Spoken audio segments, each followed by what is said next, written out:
Bienvenidos a la noche oscura. Antes de comenzar, suscríbete y comenta desde dónde nos estás viendo. Espero que disfrutes de los relatos. Nunca le había contado esto a nadie, ni a mi esposa, ni a mis amigos, ni a nadie. Lo guardé casi 2 años porque cada vez que intentaba contarlo me sonaba tan ridículo que prefería callarlo, pero ya no puedo seguir cargándolo solo. Así que aquí va. Manejo Uber desde hace 3 años. No como trabajo principal, lo hago los fines de semana para completar el gasto. Tengo trabajo de lunes a viernes en una ferretería industrial en Guadalajara. Soy jefe de almacén, y los sábados y domingos saco el carro y manejo 4 o 5 horas según cómo esté el movimiento. Mi esposa al principio no quería. Decía que era peligroso, que mejor descansara, pero la diferencia en el ingreso se nota, y ya se acostumbró. No es fortuna, pero ayuda. Nos ayuda. El incidente fue un sábado de noviembre. Noche normal, movimiento regular. Había llevado como 7 u 8 pasajeros sin nada fuera de lo ordinario. Cenar, antros, domicilios, los viajes de siempre. Como a las 11:30 me llegó una solicitud de viaje. Zona Zapopan, colonia residencial, destino una dirección en Tlaquepaque. Unos 20 minutos de viaje según el GPS. Acepté. Llegué al punto de recogida.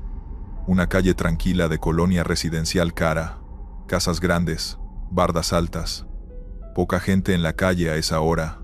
El punto marcado estaba frente a una casa con reja negra y jardín adelante. Esperé el tiempo normal, 1 minuto, 2. A veces la gente tarda. Al tercer minuto salió una mujer, sola, de unos 40 años diría yo, bien vestida, no de salir a antro sino de otra cosa. Traje sastre oscuro, cabello recogido, bolsa de mano pequeña, cara seria, de las que no sonríen al subirse al carro ni dicen buenas noches. Se subió al asiento de atrás sin decir nada. Confirmé el destino en voz alta como hago siempre. Una dirección en Tlaquepaque. Ella no contestó, pero tampoco corrigió nada. Arranqué. Los primeros minutos en silencio, normal. Muchos pasajeros van en su teléfono, o simplemente no quieren platicar, y yo lo respeto. Puse música bajita de fondo como siempre. A los 5 minutos la mujer habló. ¿Cuánto tiempo lleva manejando Uber?, me preguntó. Voz tranquila, sin tono de conversación casual, más como entrevista. 3 años, le dije. ¿Y ha llevado pasajeros que no existen? No supe si escuché bien. ¿Perdón? Que si ha llevado a alguien que después resultó que no era real. Miré por el espejo retrovisor. La mujer me miraba directamente, sin sonrisa, sin señal de que fuera broma. No entiendo la pregunta, le dije. Ella se recostó un poco en el asiento. No importa, siga manejando. Seguí, pero la pregunta me quedó rondando. Pasajeros que no existen, ¿qué significaba eso? Intenté no pensar en ello y concentrarme en el camino. Llevábamos como 12 minutos cuando el GPS me indicó que tomara una salida hacia una calle secundaria. La tomé. Zona que ya no era tan residencial, más oscura, menos iluminada. La mujer seguía en silencio. Miré por el espejo. Seguía ahí. Sería, mirando por la ventana. Y entonces el teléfono me notificó algo que no había visto antes en 3 años de manejar Uber. Una alerta en la aplicación, roja, que decía simplemente, verifica a tu pasajero. Sin más explicación, sin instrucción adicional. Solo eso, verifica a tu pasajero. Nunca había recibido esa alerta. No sabía que existía esa alerta. Miré por el espejo de nuevo. La mujer seguía igual, mirando por la ventana. ¿Todo bien?, le pregunté. Sí, dijo. Una sola palabra. Tomé la siguiente calle que indicaba el GPS. Oscura, industrial, sin gente. Me puse un poco tenso, no por la mujer exactamente, sino por la combinación, la pregunta rara, la alerta que nunca había visto. La zona oscura. ¿A qué va a Tlaquepaque tan noche?, pregunté para romper el silencio, y también para escuchar qué decía. A ver a alguien, dijo. ¿Un familiar? Pausa. Ya no. No pregunté más. Otros 5 minutos en silencio. El GPS anunció que llegábamos al destino en 2 minutos. Una calle de Tlaquepaque. zona mixta entre residencial y comercial, y entonces la mujer habló de nuevo. ¿Conoce la historia de los viajes de Uber que no quedan registrados? No, dije. Y era verdad. Dicen que a veces la aplicación acepta viajes de personas que ya no están, que el sistema no distingue entre una cuenta activa de alguien vivo y la de alguien que murió recientemente, que los cargos se hacen igual a la tarjeta, que el viaje aparece y desaparece del historial. Me quedé callado. ¿Y usted por qué sabe eso?, pregunté finalmente. Silencio largo. El GPS anunció que habíamos llegado. Me orillé. Paré el motor. Me volteé hacia el asiento trasero. Vacío. La puerta no se había abierto. No había escuchado el seguro. No había sentido el movimiento del carro cuando alguien baja. El asiento trasero estaba vacío, y la puerta estaba cerrada, y yo no había escuchado nada. Revisé la aplicación. El viaje seguía activo. Destino alcanzado. Pasajero. Nombre que no voy a escribir aquí porque todavía me da cosa verlo. Calificación pendiente. Cobro procesado. Todo normal en la pantalla. Todo completamente normal. Bajé del carro. Abrí la puerta trasera. Vacío. El asiento sin nada, sin bolsa olvidada, sin olor a perfume, sin ninguna evidencia de que alguien hubiera estado ahí 20 minutos. Caminé hasta la dirección del destino. Una casa, con una corona de flores en la puerta. De esas coronas que se ponen cuando alguien muere y viene gente a dar el pésame. A esa hora de la noche, la corona seguía en la puerta, y adentro había luz. Alguien de luto adentro a las 12 de la noche. Me quedé parado en la banqueta frente a esa casa, un momento que no supe cuánto duró. Busqué en la aplicación el historial del viaje. Estaba ahí, con todo. Duración, ruta, cobro, todo, registrado. Hasta que a los 2 minutos de estar yo parado en esa banqueta el viaje desapareció del historial, así nada más. Como si nunca hubiera existido. El cobro también. 0 pesos cobrados, 0 registro. Nada. Manejé a mi casa sin aceptar otro viaje esa noche. Le dije a mi esposa que me había sentido mal del estómago. Ella me creyó, o hizo como que me creyó. Me acosté. No dormí. Al día siguiente revisé la aplicación 100 veces. Ningún rastro del viaje. 0. Llamé a soporte de Uber para preguntar por la alerta roja que me había salido. La de verifica a tu pasajero. El agente de soporte me dijo que no existía ninguna alerta con ese texto en el sistema, que esa notificación no era de ellos. Sigo manejando Uber los fines de semana. El ingreso extra lo seguimos necesitando, pero desde esa noche tengo un sistema. Antes de arrancar, cuando sube alguien, los miro por el espejo y les hablo. No para platicar, para confirmar que contestan, que están, que son reales. Porque aprendí que la aplicación no siempre distingue, y que a veces uno lleva pasajeros a su último destino sin saber que ya habían llegado antes que nosotros. Continuamos con la segunda historia. No soy de los que se asustan fácil. Pregúntenle a mi cuñado, a mis amigos, a cualquiera que me conozca. Soy de los que se ríen de las historias de miedo, de los que dicen que todo tiene explicación, de los que no creen en coincidencias sobrenaturales ni en nada de eso. O era de esos. Porque lo que me pasó durante 3 viernes seguidos en Querétaro, no lo he podido explicar con nada. Y lo he intentado. De verdad lo he intentado. Manejo de noche los fines de semana. Tengo 38. Me llamo Gustavo. Trabajo de lunes a viernes en mantenimiento de un edificio corporativo. Y los viernes y sábados en la noche salgo a manejar para completar. Nada nuevo. Mucha gente hace lo mismo. Querétaro de noche tiene buen movimiento. La gente sale, hay viajes cortos y largos. Se puede juntar algo decente si uno se mueve bien. Llevo 2 años en esto, y nunca había tenido ningún problema raro. Hasta el primer viernes de octubre del año pasado. Ese viernes empecé a notar el coche como a las 11 de la noche.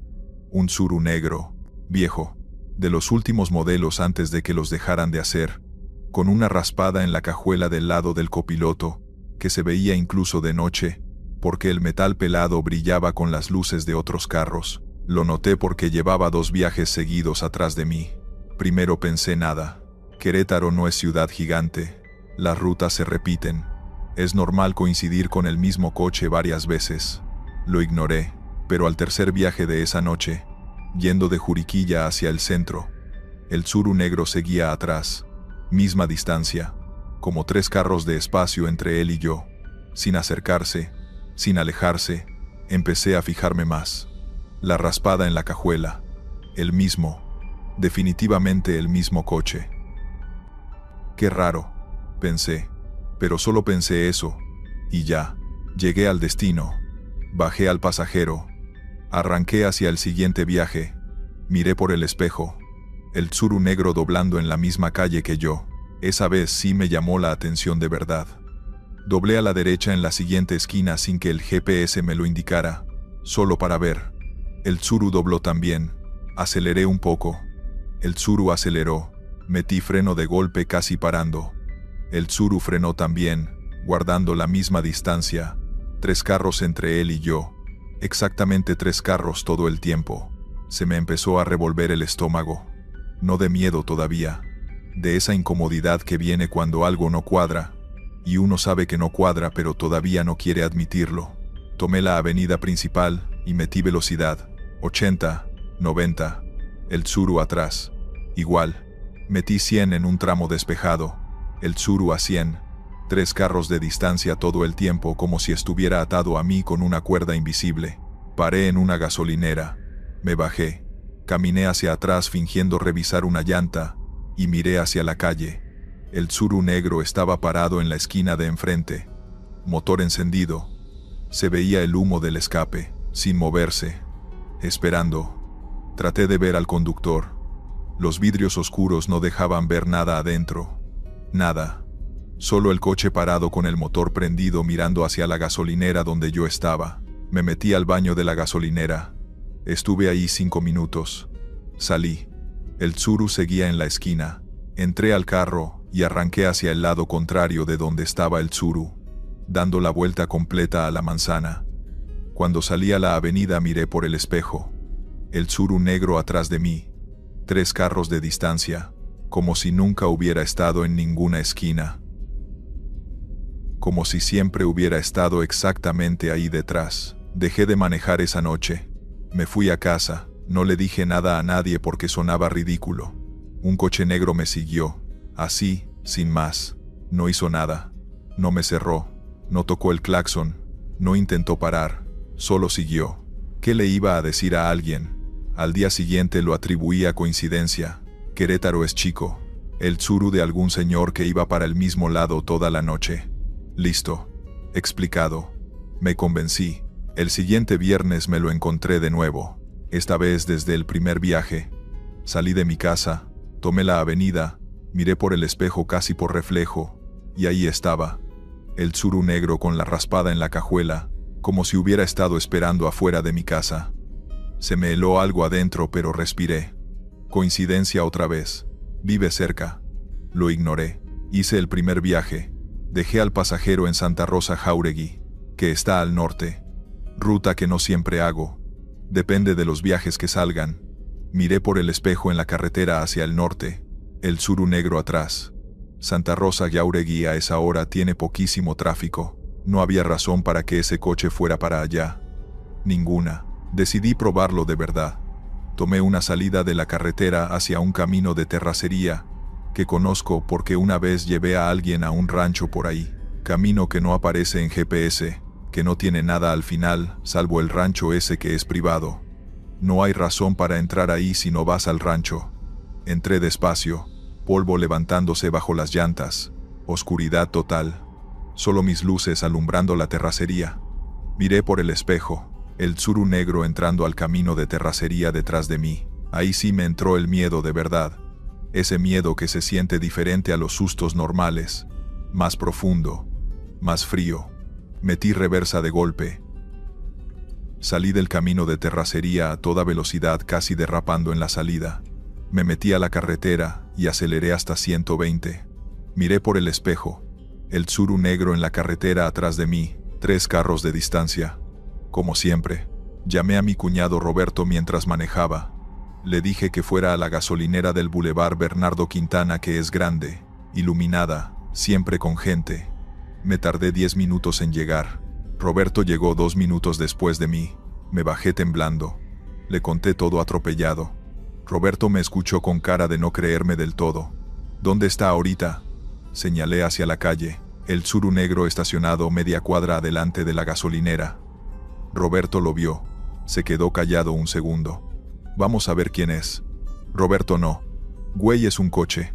Hay alguien adentro. Vamos a ver. Caminamos hacia el Tsuru. Estaba vacío, motor apagado. Frío. Roberto puso la mano en el cofre. Frío, como si llevara horas estacionado ahí, sin nadie adentro. Las puertas cerradas, con seguro, sin nadie. Roberto me miró. Yo lo miré. ¿Cuánto tiempo dijiste que te venía siguiendo? Toda la noche. Puso la mano en el cofre de nuevo como para confirmar. Gustavo, este carro lleva horas aquí parado. El motor está helado. Busqué las placas para reportarlo, o para buscar al dueño. Las placas delanteras no tenían número. La placa estaba pero en blanco, sin número, sin nada. Solo la placa vacía. Fuimos atrás. Igual, placa vacía. Roberto me tomó del brazo. Vente. Vamos a tomar algo y me cuentas bien. Nos fuimos a una taquería cercana. Cuando salimos 40 minutos después, el Tsuru negro ya no estaba. Tercer viernes. No quería salir. Le dije a mi esposa que estaba cansado, pero necesitaba el dinero de ese fin de semana y no podía darme el lujo de quedarme. Salí. Primera vuelta a la manzana de mi casa. Primera vez que miré por el espejo. El Tsuru negro. Atrás. 3 carros de distancia. La raspada en la cajuela brillando con la luz de un poste. Esa vez no intenté correr. No llamé a nadie. Solo manejé normal. Hice mis viajes. Subí pasajeros. Los bajé. Seguí la ruta normal. Y el Tsuru negro atrás todo el tiempo. Sin acercarse. Sin hacer nada. Solo ahí. Permanente. Como una sombra con llantas. A la 1 de la mañana, después de mi último viaje, me orillé en una calle sola. Apagué el motor. Apagué las luces. Y le hablé al espejo retrovisor, sabiendo que el Tsuru estaba atrás, aunque no pudiera verlo en la oscuridad. No sé qué eres ni qué quieres, pero ya me cansé. Silencio.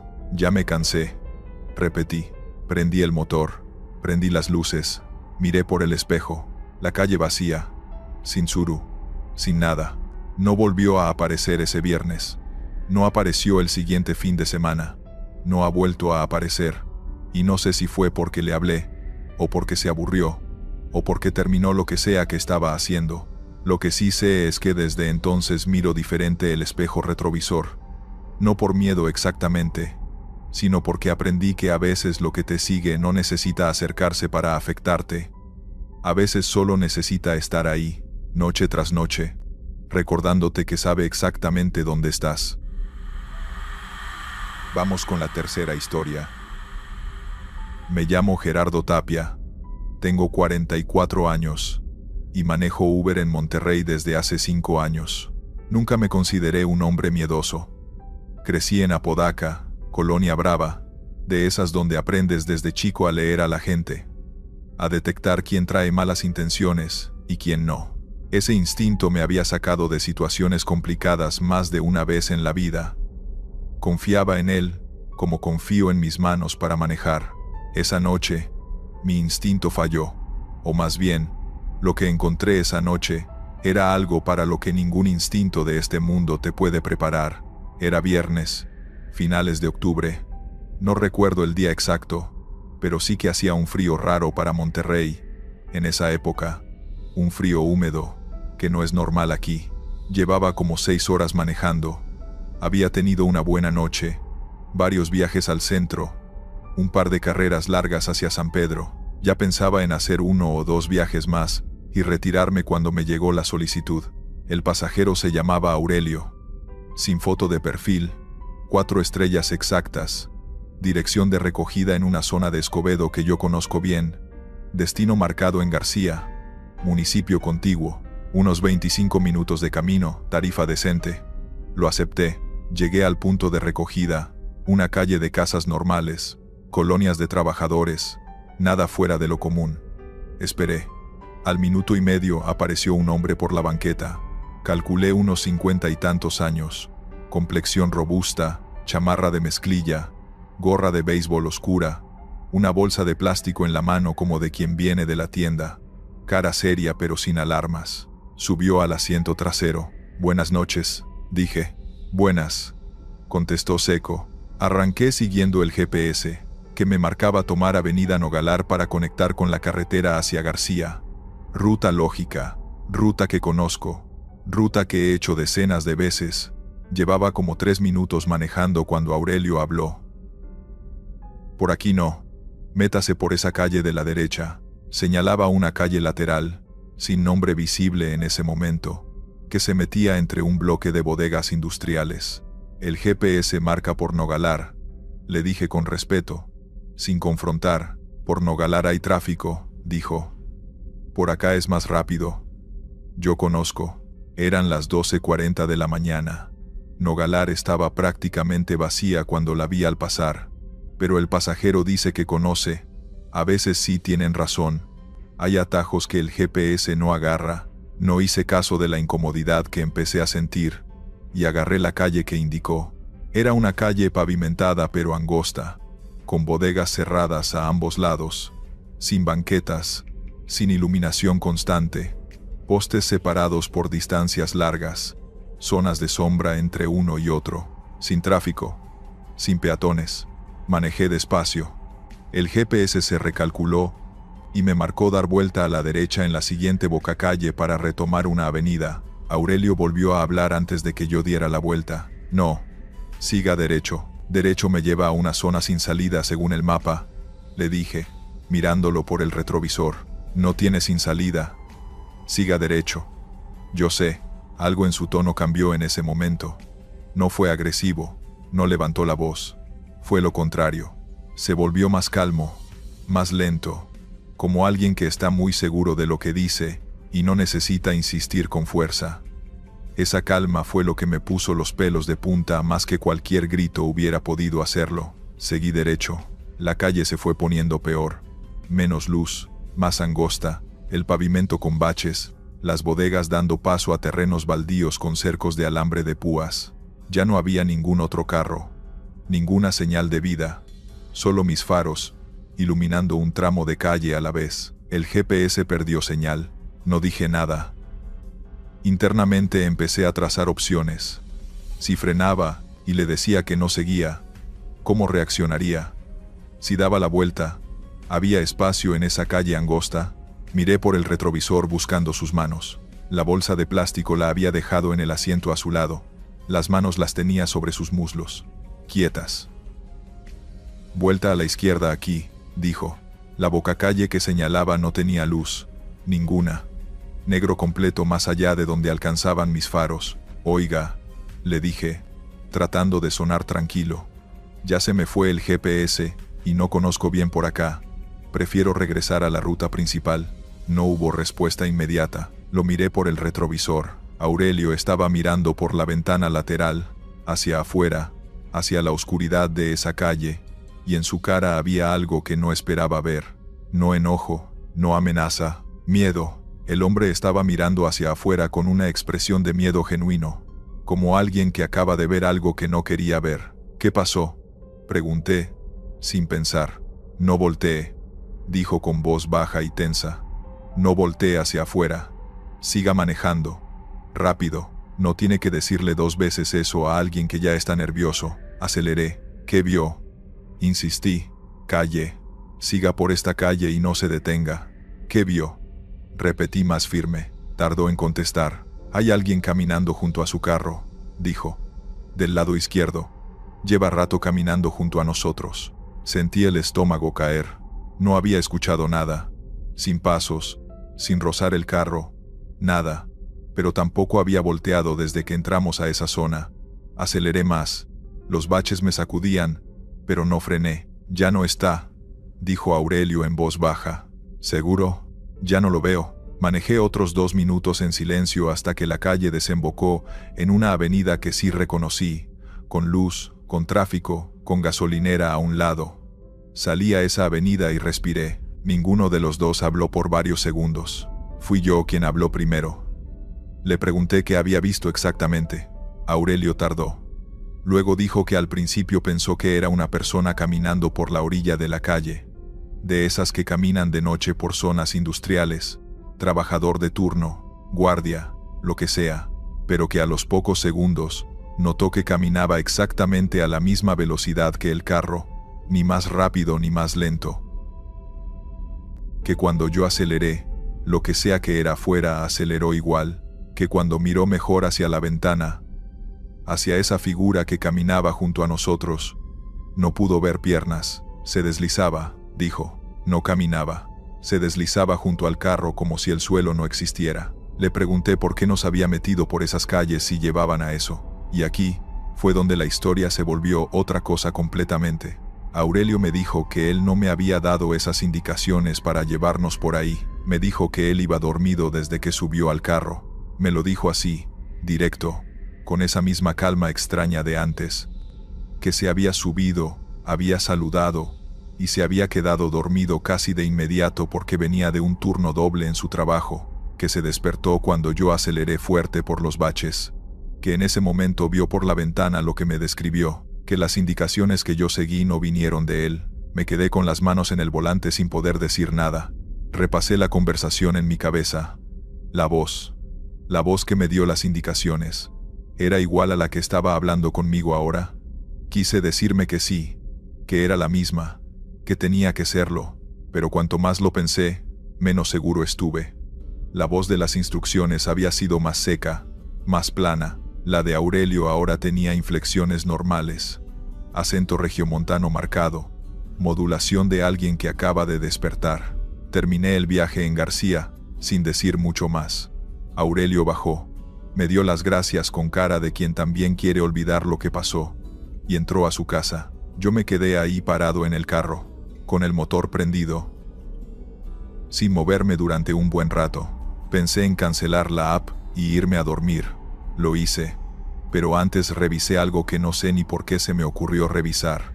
Abrí el historial de la app y entré al detalle del viaje. Todo normal, mapa del recorrido, tiempo, tarifa, pero el mapa del recorrido mostraba la ruta que había tomado, las calles por donde me metí, y en el mapa, la ruta alternativa que seguí, las calles de las bodegas, los terrenos baldíos, el tramo sin luz donde Aurelio vio lo que vio. Esa ruta era un círculo perfecto. Había entrado y salido exactamente por el mismo punto. Pero el tiempo que marcaba el recorrido por ese tramo eran 22 minutos. Yo juro que en esas calles estuve máximo 8 minutos. 10 si acaso. Faltan 12 minutos que no sé dónde quedaron. 12 minutos que el teléfono registró pero que yo no recuerdo haber vivido.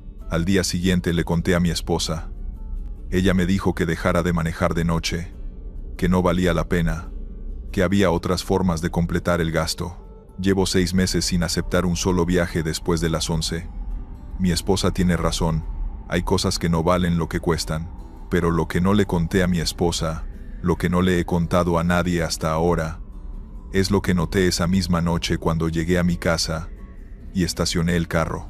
En el espejo retrovisor, el que uso para ver el asiento trasero, había una marca, una sola, como de una mano que hubiera presionado el vidrio desde el otro lado del espejo. Desde adentro del espejo, la limpié. Al día siguiente había vuelto. Historia 4. Me llamo Karina Solis. Tengo 38 años y vivo en Guadalajara, Jalisco. Nunca fui de las que creen en cosas raras. Mi marido sí. Él siempre andaba con eso de que hay cosas que la ciencia no explica, que su abuela le contó esto y aquello. Yo le decía que eran puros cuentos, que la gente inventa cosas para darle sentido a lo que no entiende. Eso pensaba yo. Antes, trabajo de noche como chofer de Uber desde hace 3 años. Empecé cuando mi marido perdió su trabajo en una maquiladora y necesitábamos completar el gasto. Yo tenía el carro, un Nissan Versa gris del 2019, y me animé. Al principio solo salía viernes y sábados, pero después me fui metiendo más noches hasta que se volvió mi trabajo principal. Me acostumbré a la madrugada, a las calles vacías, a los borrachos amables y a los borrachos groseros, a las parejas peleando en el asiento de atrás. Creía que ya lo había visto todo. Era un jueves. Eso lo recuerdo porque los jueves son lentos, y yo andaba considerando irme a dormir temprano, como a las 11. Pero me llegó un viaje largo, de Zapopan hasta el aeropuerto, y lo acepté. Buena tarifa, 40 minutos de camino. Vale la pena, me dije. El pasajero se llamaba Ernesto. 4 estrellas y media, bastantes viajes acumulados. Foto de perfil donde se veía un señor como de 50 años. Bigote, cara de persona normal. Lo recogí en un fraccionamiento residencial de Zapopan, de esos con caseta de vigilancia y jardines arreglados. Salió puntual, maleta de ruedas chica, ropa de viaje, saludó bien, me dijo a qué terminal iba, se acomodó y se puso los audífonos. Perfecto. Viaje tranquilo. Tomé el periférico hacia el aeropuerto. Eran las 11:20 de la noche, tráfico casi nulo, buena velocidad. Todo absolutamente normal durante los primeros 15 minutos. Entonces el GPS se recalculó solo. No le di importancia al principio. Pasa seguido. Una obra, un accidente, un cierre vial, y el sistema busca otra ruta. Pero la nueva ruta que marcó era rara. Me metía por una carretera que yo no reconocía. Una salida del periférico, que no recordaba haber tomado nunca en 3 años manejando esa misma ruta.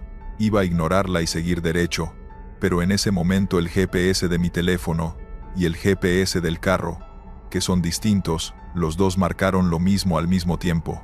La misma desviación, la misma calle. Pensé que de verdad habría algo adelante bloqueando el camino, y agarré la salida. La calle era pavimentada pero angosta. A los lados había bardas largas, de esas industriales, sin ventanas ni letreros. Ningún negocio abierto, ninguna casa, solo bardas grises bajo los postes de luz que había cada 100 metros más o menos. Normal para una zona industrial de noche. Manejé como 3 minutos por ahí. El GPS seguía marcando que iba bien. Ernesto se quitó un audífono. «Oiga, ¿por dónde vamos?», preguntó sin alarma. «Solo curiosidad. El GPS me mandó por aquí», le dije. «Debe haber algo en el periférico». Él asintió y volvió a ponerse el audífono. Fue exactamente en ese momento cuando el carro empezó a desacelerar. No frené. Mi pie estaba en el acelerador, pero el carro bajaba de velocidad solo, como si algo lo jalara hacia atrás. Metí más acelerador. Nada. Seguía bajando. 50 kilómetros, 40, 30. Ernesto se volvió a quitar los audífonos. «¿Qué pasó?». «No sé», le dije. «El carro no responde». Revisé que no estuviera en una marcha rara, que no hubiera algo en el tablero. Todo normal, las luces bien, el motor sonando sin problema, pero el carro seguía perdiendo velocidad hasta que se detuvo completamente en medio de esa calle, sin que yo hiciera nada para pararlo. Apagué y prendí. Arrancó sin problema. Metí primera y aceleré. Avancé exactamente 4 metros y volvió a frenarse solo. Ernesto ya estaba incómodo. Se me notaba en la cara aunque no decía nada todavía. Lo intenté 3 veces más. Igual. El carro avanzaba unos metros y se detenía solo. El motor no se apagaba, no tronaba, no había ninguna señal de falla mecánica. Solo se negaba a avanzar por esa calle. «Voy a echarme en reversa y buscar otra ruta», le dije a Ernesto. Metí reversa. El carro no se movió hacia atrás tampoco. Ahí fue cuando sentí el primer golpe de miedo real. Metí reversa. El motor respondía. Todo sonaba normal, pero el carro estaba fijo como si estuviera anclado al pavimento, como si el suelo lo tuviera agarrado. Ernesto bajó del carro. Supuse que iba a revisar las llantas. Yo también bajé. Las llantas estaban perfectas. No había nada debajo del carro. No había bache. No había accidente. No había nada visible que explicara por qué ese coche no se movía. Fue Ernesto quien lo dijo primero. Señaló hacia el frente, hacia donde la calle continuaba unos 100 metros antes de una curva. «¿Eso siempre estuvo ahí?». Miré hacia donde señalaba. En medio de la calle, a unos 80 metros, había una figura parada. No sé cómo no la había visto antes. Era alta, más de lo normal, y estaba completamente inmóvil bajo uno de los postes de luz. Pero lo raro, lo que me heló los pulmones en ese momento, era que el poste que estaba justo encima de ella no iluminaba nada. Todos los demás postes del camino tiraban su cono de luz normal al piso. Ese no. Donde estaba la figura había una oscuridad que no debería existir con un poste encendido arriba. ¿La ves tú también?, le pregunté a Ernesto. Sí, dijo con voz baja. No era una persona esperando camión. No había paradas por ahí. No era un trabajador, no había ninguna obra. Era una figura parada en medio de la calle a las 11:30 de la noche, en una zona industrial, sin ninguna razón para estar ahí, y no se movía. Igual que los postes, igual que nuestro carro. Todo quieto. Me late que nos regresemos caminando y llamamos a alguien, dijo Ernesto. Tenía razón. Empezamos a caminar de regreso hacia el periférico, dejando el carro ahí. Ernesto llamó a un familiar. Yo llamé a mi marido. Mientras caminábamos, yo no podía evitar voltear hacia atrás. La figura no se movió en ningún momento mientras la tuvimos a la vista. Llegamos al periférico. Paró un taxi. Ernesto lo tomó y se fue al aeropuerto. Antes de subir me miró y me dijo algo que no olvidé. Me dijo: no vuelva a agarrar esa salida, como si él supiera algo que yo no. Mi marido llegó en 20 minutos. Fuimos juntos en su carro a recoger el mío. Cuando llegamos a la calle, el Versa estaba exactamente donde lo dejé. Mi marido se subió, lo encendió, metió primera y avanzó sin ningún problema, sin ninguna explicación, sin ninguna falla, como si nunca hubiera pasado nada. Manejó hasta el periférico sin problema. Revisamos el carro al día siguiente en un taller. El mecánico lo chequeó completo. No encontró nada. Frenos perfectos, transmisión perfecta, motor sin fallas. Me dijo que ese carro no tenía por qué haberse detenido así. Busqué en Google la calle donde pasó todo. La encontré en el mapa, existe. Pero cuando busqué imágenes de esa zona, en Street View, la cámara de Google Street View de esa calle específica, estaba en negro. No imagen disponible, solo en ese tramo. Las calles de alrededor, normales. Ese tramo, negro. Lo que más me perturbó no fue el carro ni la figura, fue que llamé a Ernesto al día siguiente, porque me había dejado sus datos en la app para el reporte del viaje. Le pregunté si estaba bien, si había alcanzado su vuelo. Me dijo que sí. Luego le pregunté si recordaba bien lo que habíamos visto. Se quedó callado un momento. Luego me dijo algo que me puso la piel de gallina. Me dijo que él había tomado esa misma ruta una vez antes, 2 años atrás, también de noche, también en Uber, también en esa zona. Le pregunté qué había pasado esa vez. Dijo que su carro de ese entonces también se había detenido solo, que también había visto la figura, que también había dejado el carro y se había ido caminando, pero que esa vez, uno de sus compañeros de viaje, un hombre que iba con él, había decidido no irse caminando. Había decidido quedarse esperando junto al carro, a que pasara alguien que los ayudara. Le pregunté qué había pasado con ese hombre. Ernesto tardó varios segundos en responder. No lo volvió a ver. Presentó la denuncia, me dijo. La policía encontró el carro al día siguiente. El motor apagado, las puertas cerradas, todo en orden. Del hombre nunca apareció nada. Dejé de manejar de noche ese mismo mes. Mi marido encontró trabajo y yo bajé los turnos a puras mañanas y tardes.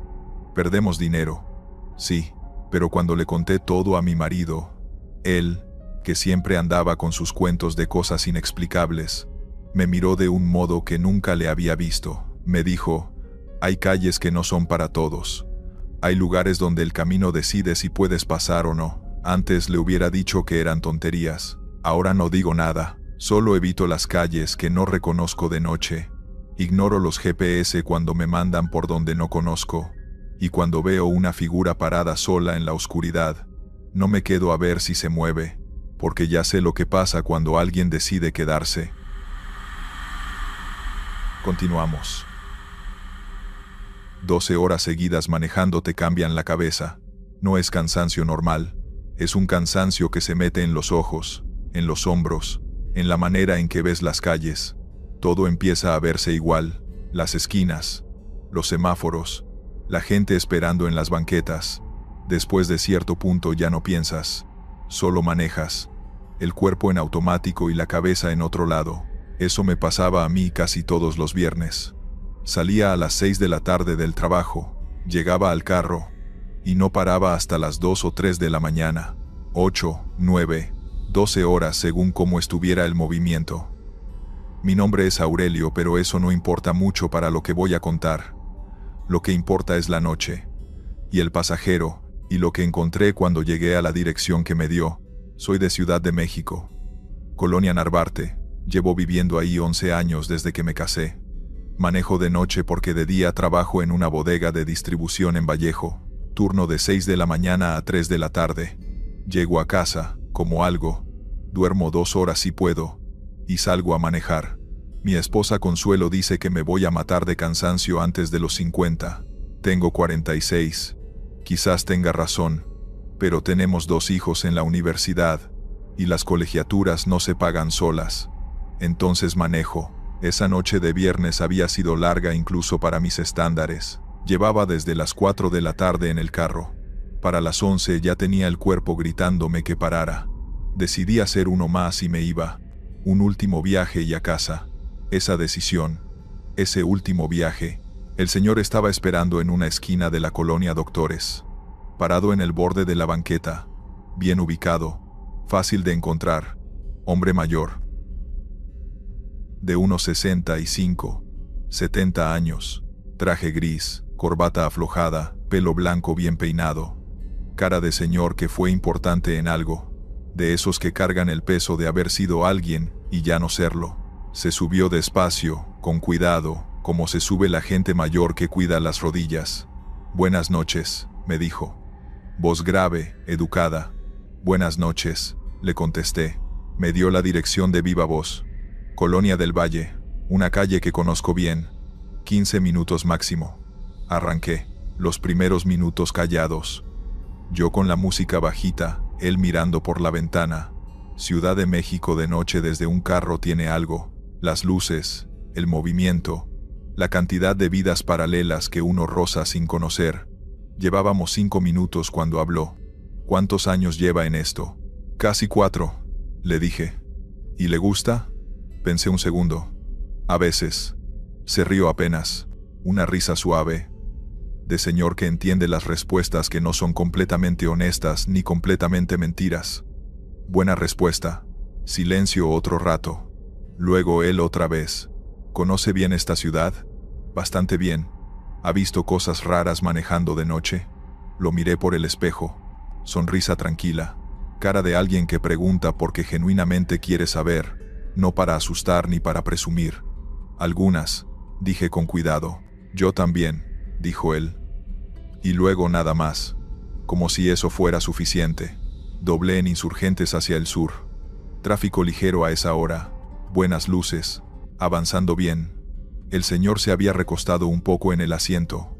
Los ojos entrecerrados pero no dormido. Pensando, ese tipo de silencio de persona que tiene algo adentro que no ha dicho. Conocí ese silencio porque lo tengo yo también muchas noches manejando. Cosas que uno carga y que no encuentra dónde dejar. ¿Tiene familia?, me preguntó de repente. Sí. Esposa, 2 hijos. ¿Los ve seguido? La pregunta me pareció rara, pues vivo con ellos. No es lo mismo vivir con alguien que verlos, dijo, sin tono de regaño, como observación, como alguien que aprendió eso de la manera difícil. No supe qué contestar. Tiene razón, dije finalmente. El señor asintió despacio. Cuídalos. El trabajo siempre va a estar. Ellos no siempre. Doblé hacia Del Valle. Ya faltaba poco. Las calles más tranquilas, arboladas, de esas calles de colonia cara, que de noche huelen a jacaranda si es la temporada. ¿A qué se dedica usted?, le pregunté. Me dediqué, corrigió. Fui abogado. 40 años. ¿Y ya se jubiló? Pausa. Algo así. Miré por el espejo. Seguía con esa sonrisa tranquila. ¿Va a visitar familia a esta hora? Voy a ver mi casa, dijo. Una última vez. Esa frase me quedó rara, pero no pregunté. La gente dice cosas en el carro que en otro contexto sonarían diferentes. En el carro de noche la gente habla de otra manera. Más honesta a veces, más rara otras. El GPS me indicó que doblara a la derecha. Lo hice. La calle del destino apareció. Residencial, con árboles grandes, casas de 2 pisos con jardines. ¿Cuál es su casa?, pregunté para orillarse en el lugar correcto. La de la bugambilia en la barda, dijo. La que tiene las ventanas con luz. Me orillé frente a ella. Una casa bonita. Barda beige con una bugambilia morada que se derramaba por encima, y las ventanas del primer piso con luz adentro. A las 11:30 de la noche, luz encendida, alguien despierto adentro. Paré el motor. Llegamos. Silencio. Me volteé, el asiento trasero vacío. Tardé unos segundos en procesar lo que veían mis ojos. La puerta cerrada, el seguro puesto. Yo no había sentido nada, ningún movimiento, ningún sonido de puerta. El señor no estaba, como si nunca hubiera estado. Me quedé inmóvil un momento. Luego bajé del carro. Caminé alrededor. Nada. La calle vacía. Ningún señor con traje gris caminando por ningún lado. Ninguna figura. Nada.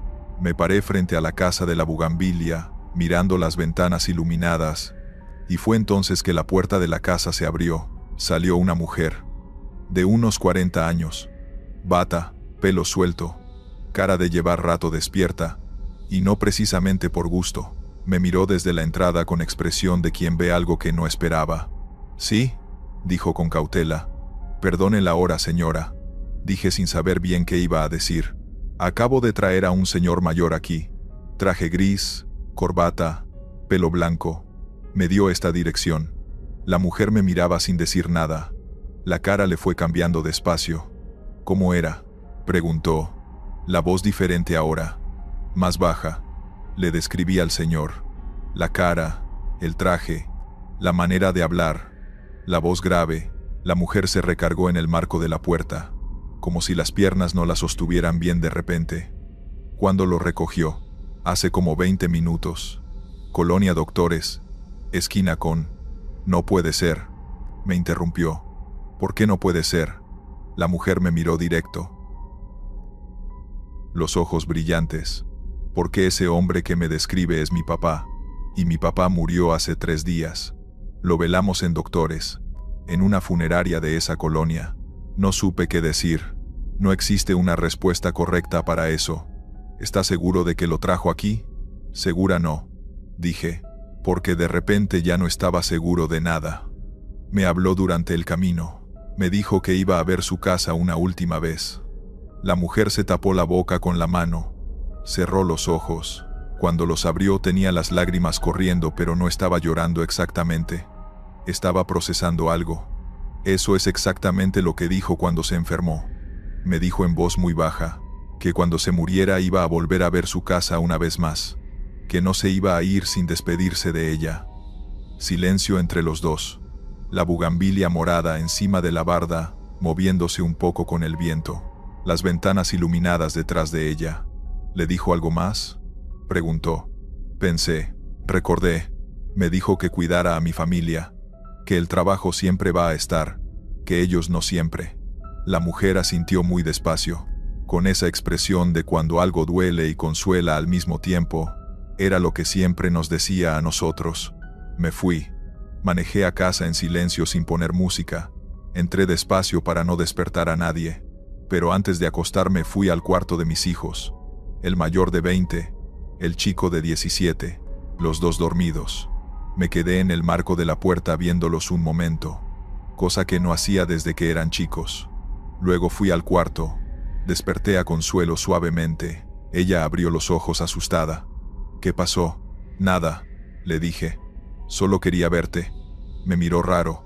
Aurelio, son las 12 de la noche. Ya sé. Duérmete. Se dio vuelta. Yo me quedé despierto un rato, pensando en un señor de traje gris que usó su última noche en volver a ver su casa, y en lo que me dijo en el camino, que el trabajo siempre va a estar, que ellos no siempre. Desde esa noche salgo menos horas, no lo suficiente todavía. Consuelo dice que sigo exagerando, pero menos. Algo es algo.